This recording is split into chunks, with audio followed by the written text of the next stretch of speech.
this is Wayne T. Carr, and you're on the Leakers.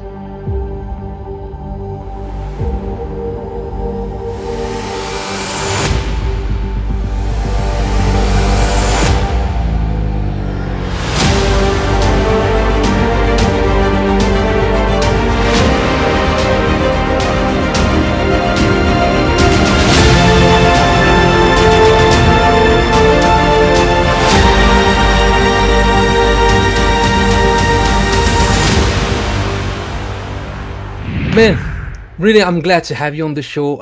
It's a pleasure for me. You know, how are you? Just first of all, just tell me, how are you, man? I am so good. How are you? I'm good. It's but you know, it's a winter time here in France. It's cold. It's winter, rainy. winter in France. That's got to be beautiful, right? It is beautiful when you have snow a little bit, but just, when it's rainy, it's not that much. You know, it's always gray. You know, but Yeah, it helps because you. I'm not in the south of France. South of France is good, but in the north, it's more gray. But it helps you appreciate the warm weather when it comes, though. Yeah, you got it right. Yeah, So, I would never say better. That's right. Wayne, I'm gonna let's put it this way. I would like to talk about, first of all, about Macbeth. Yeah. Because recently we saw you in the last Denzel Washington movie, Macbeth, with the Tragedy of Macbeth with Francis McDormand, directed by Joel Cohen. Should be amazing for you. How was to end up in a project like this? Ah, c'est la petite pause les amis. Et oui, avant d'aller plus loin, j'aimerais tout de suite que vous n'oubliez pas de vous abonner à la chaîne, de soutenir la chaîne. N'oubliez pas d'activer la petite cloche, mettez-moi un petit pouce bleu et restez informés des exclusivités sur The Leakers TV. It was a dream come true for me because I've done a lot of theater. Shakespeare has been the thing that I've done professionally for a long time now. I moved to LA to pursue film and television maybe 6 years ago. So to be able to share the screen with them and to work with them on the text and the rehearsal process was amazing. Because we saw you, I saw the movie like maybe 2 weeks ago on Apple TV Plus. And I remember, what was the line? Where is your husband? He's a traitor. Well done. That's it, right? Yeah, you should have done it, man. That was great. And but not only you have a small part in the movie, but you were a Shakespeare consultant. Yes. Yeah. So what is a Shakespeare consultant? You have to, I guess you have to work closely with the director, the actor. You were there during the whole shooting of the movie? Yeah. From the first day of rehearsal to the end, which was great. It was awesome. I initially auditioned for a bigger role in the movie, and it kind of like dwindled down. The tough thing about working with famous directors like Joel Cohen is like everybody wants to work with him. They don't care about the money. They don't care about the part. They're like, I'll do anything. You're Joel Cohen. It's great. And so because I haven't done much film and television, it was the roles were bumping down. But because I've done a lot of Shakespeare, they wanted to have me around to assist and help in any way I possibly could. So because you have a theater background, right? Yeah. So you have already been in the play Macbeth. You already been on stage with this play, right? Yes, I have. Yeah, that's amazing. And I have a funny question. How it was. To you have to. You are with Denzel Washington. That's a dream come true, man. The best actor on the planet and maybe the universe and the multiverse. So you're with him on the set, and he's getting advice from you. That's crazy, man. Yeah, he allowed me to give him advice. You know what I mean? It was more of a collaboration. So that was a great thing. A person at his level doesn't have to talk to anyone.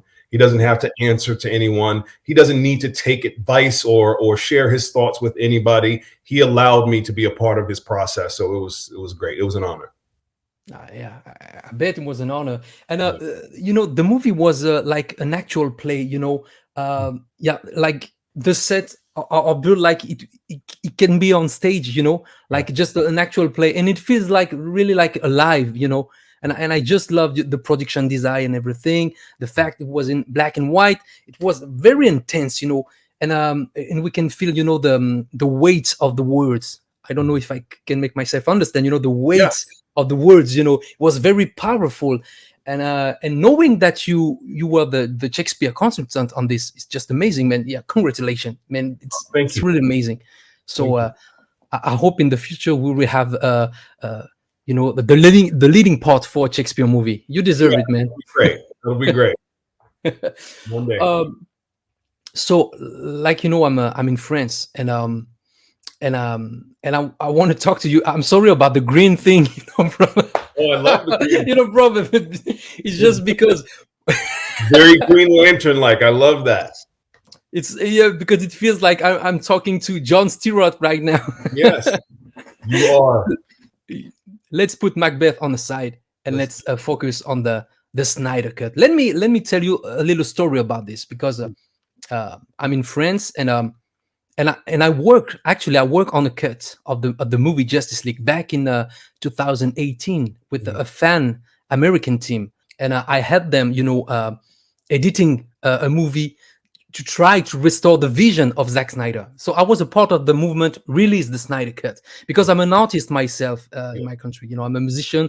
I directed music video and a show, actually. So, but let's forget about it. And when we got it done, we put it on the line. You know, it was Justice League, the definitive cut.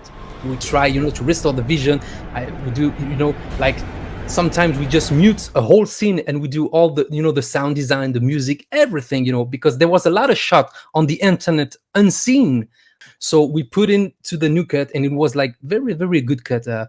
And I was proud about it. And the thing is, I ended up, you know, sending the cut to my dear friend of mine, Patrick Tatopoulos, who is the production designer of Batman v Superman and Zack Snyder Justice League. Right. And I send the cut to him. I say, hey, Patrick, I know you built the Batcave. I know you built the Batmobile. I know you did all this good stuff, but I want to know what you think about it. And he was, hey, John, was great. And, you know, during COVID, everything was shut down. I was on a show, independent show, but the production was shut down because of quarantine. Everything went crazy, you know. And I say, hey, what am I going to do now? I say, hey, let's try to, you know, to put on a show on YouTube and just invite guests and artists just to have a chat, you know, about what we do. You know what I mean? That's how it started, you know. And my first guest was Patrick Tatopoulos. Of course, it was back in March 2021 for the release of the movie. And it was crazy, you know. Everybody was crazy in France. And then I had Samantha Wynn, who was an Amazon on the movie. Richard Citron, stunts of Ben Affleck, Batman, everything. I had a lot of people on the show, and and when we heard about there was a lantern in the movie, and I was like, who is the lantern? That's crazy. Until Zach, you know, show you on his iPhone, and we were like, what the fuck? What? Yeah. So yeah, I gotta reach this guy. I gotta talk to the man himself. Yeah. So I'm sorry, I'm a little bit long, brother, but you know, just to know the story, you know. Yeah, so I love it. You have a big fan base. Let me tell you, when I announced on my social media that I'm gonna have Carr on the show, and it was like, what? You're gonna talk to the Green Lantern? We want to know everything. Say, hey. He will say what he's allowed to say, you know, because you never know what happens, you know, in our industry. So I want to have, you know, your take on this big thing, you know, how it was, you know, to be I don't know, you know, because the movie was what it was, you know, and then Zach said, hey, I want to do additional photography. Yeah. So let's put the Martian Manhunter, let's put Green Lantern, and then you shows up. So how it was? It was absolutely a dream come true for me. You know, representation, it matters. You know, to be able to see someone who looks like you, whether whatever your ethnic background is, whatever language you speak, whenever you see someone who you can, you know, see yourself in, it's very powerful. And so I was really pumped up when my buddy Ray Fisher got Victor Stone and was able to play Cyborg. I was like, I have, you know, he was before Black Panther, you know what I mean? So it was like, it was great to like have that image, and then to get the call from Zach to ask me to help him shoot some footage. I was like, okay, what's going on? You know, he didn't have, you know, extra money to like hire, you know, anyone or whatever. And so because of how I approach things. I'm willing to help in any way that I possibly can when it comes to storytelling. So we got together at his house to shoot this scene. We spent 4 hours to shoot this scene, and at the end of it, he says, in his driveway. In his driveway, yeah. He says at the end of it, he was like, I gotta have this in the movie.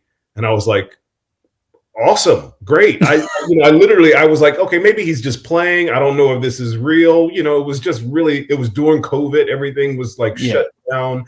I was on the set of the Tragedy of Macbeth. And that afternoon I drove to his house, and I'm thinking, this can't be real. This can't be real. We shoot everything. It was great. It was great. He says, this is what I want in the film. Warner Brothers says, what are you doing? You can't. They're freaking out, right? And so ultimately, they convinced him, or maybe not them. It was someone else who convinced him to change the character. And he said, okay, because he was pissed off for a little bit, because he said, this is my cut. This is what I want to do. You said that I can put my version of Justice League on HBO Max, and then you are taking out characters. Not cool. So he was really pissed off about it. But I got to meet Zack Snyder, hang out with him, shoot a little bit. Hopefully we'll work together in the future. He's one of the nicest, guy we can tell, But how did you have this call from Zack? Where it come from, the call? So like I said, I'm friends with Ray Fisher. We did theater together, and Zack Snyder and Ray Fisher were having a conversation, and he was telling Ray, like, look, I get to shoot my vision. I might have some potential to shoot some extra scenes, to finish up some things that I didn't kind of complete. And I had this vision of putting John Stewart at the end to kind of like, propel into the future versions, Justice League 2 and 3 or whatever, to complete his storyline. And he said, but I never cast John Stewart, so I need someone to play that role. And Ray was like, I know someone who might be willing to help you out with that. And that's how it happened. So we can say that Ray Fisher take the ball and throw it to you, reception and everything. When I was running, and I thought, I like how we're doing American football. That's great. Man, it's amazing. Actually, we saw on the iPhone of Zack, on the phone, on his phone, we saw that it was like the visual effect was done on you. Yeah. Did you saw something with the visual effect done? Because there's a lot of artwork out there about you.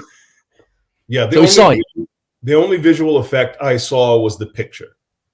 So he sent me the picture, and I was like, awesome, that's dope. But I'm not sure if they were able to get to everything else when it was complete, or if it was completed. Not sure. So now that there's another movement since the release of the SnyderCut called Restore the Snyderverse. Yes. And man, this is huge, very huge. There's a lot of fans out there, of course. There's a part of fans who are dedicated, you know how it is. Like me, I was a fan, and I'm still a fan of his work, and that's why I work my ass out, on a cut for 6 months, and at the time I didn't know that we will be able to have a cut on 2021, and things happen. So I have faith in his project, because I know that there's a lot of material that Zack could use in the future, and he could use you. So I guess you will be up to whatever. If he calls you back, you will be in a. Absolutely. I mean, it's a dream role. Who wouldn't want to play? You know what I mean? Like, the Green Lantern to me is, I don't know who was your favorite superhero growing up? Like, who did you? Me, it was Superman. Superman, right? So I was Batman, right? And the reason why I loved Batman was because he was human to me. Like, he was just a human person. He could get hurt. Like, there was always the potential of him getting hurt. And I love that John Stewart is human. And the Green Lantern, the whole story, I love the idea of earning a ring.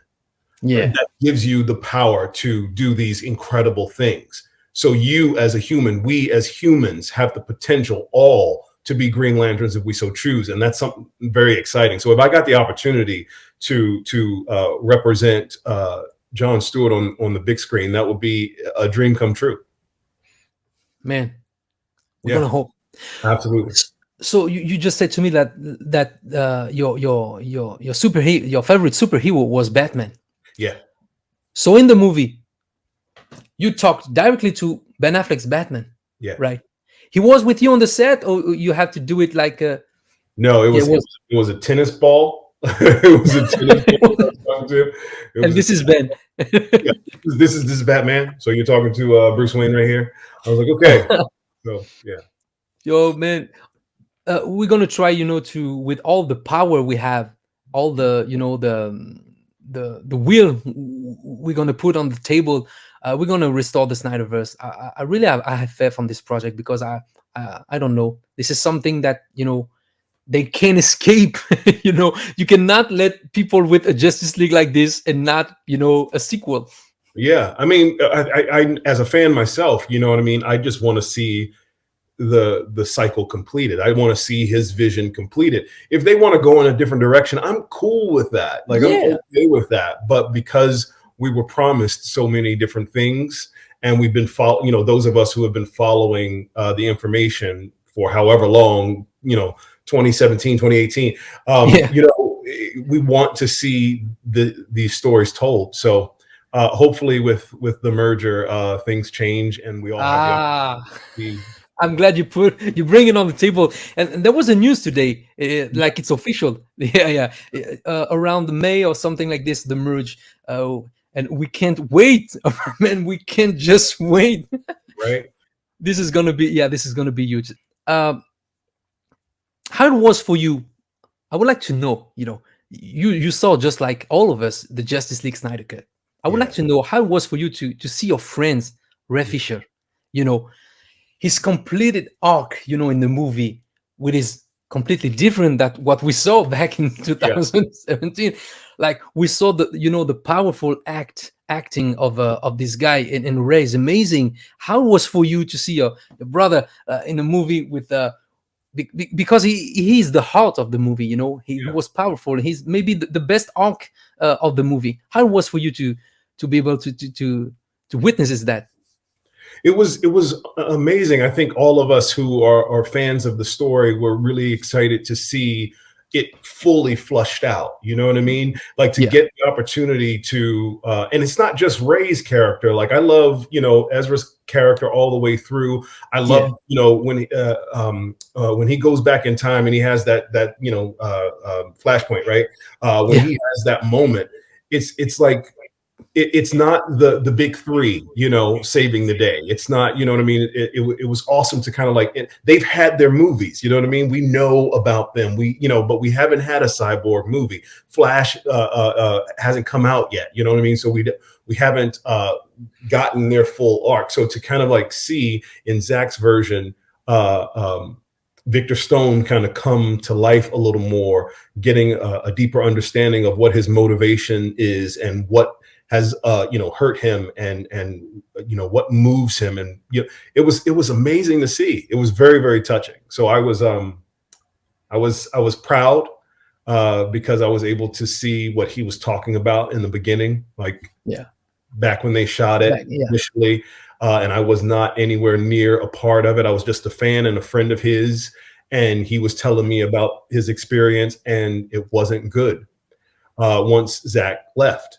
And so to have Zach come back and finish his version, Ray was able to go to his friends and go, "This is what I was so pumped up about. This was my big moment. This was my big break. I got to show everybody what I can do." And and he's been getting work and offers, and other things have been coming his way because of it. So it's awesome. Yeah, it is. It is. And like you said, it's not the Trinity saving the day. Yeah, it's Ray Fisher and the Flash, actually. Yeah, that's amazing. Great. You're right. That's a good point. It is. Wayne, what is next for you? I guess you're busy. Yeah, but what is next for you? Working on something, you're cooking something. My number one thing is taking care of my little baby girl who's 8 months. Oh, congratulations, man! I didn't know. Thank you. Who's 8 months now. She's my yeah, and my focus. But I'm just going to continue to audition, teach, direct, work in the arts, tell stories, and hopefully motivate and inspire people. So hopefully some news will come soon that I'll be able to share. But right now, everything's kind of on the hush. Oh, good to hear, man. Wayne, brother, it was great to talk to you, man. Great to meet you. Yeah, you're a beautiful soul, man. Yeah, keep up the good work. Yeah, stay the same, bro. And let's stay in touch, okay? Let's do it. We'll do this again. Yeah, of course. I will let you know when the podcast is released. And sorry for my English. Sometimes, no, I lost my words and everything. Wait, sorry, my French is horrible. The last time I went to Paris on my way back to the States, I met a lady in the airport and she was speaking to me in French. And I said, I in my horrible broken French, I said, I'm sorry, I don't speak French. And she looked at me and she was like, next time you come, you better know. So, so the next time I come to France, that's funny.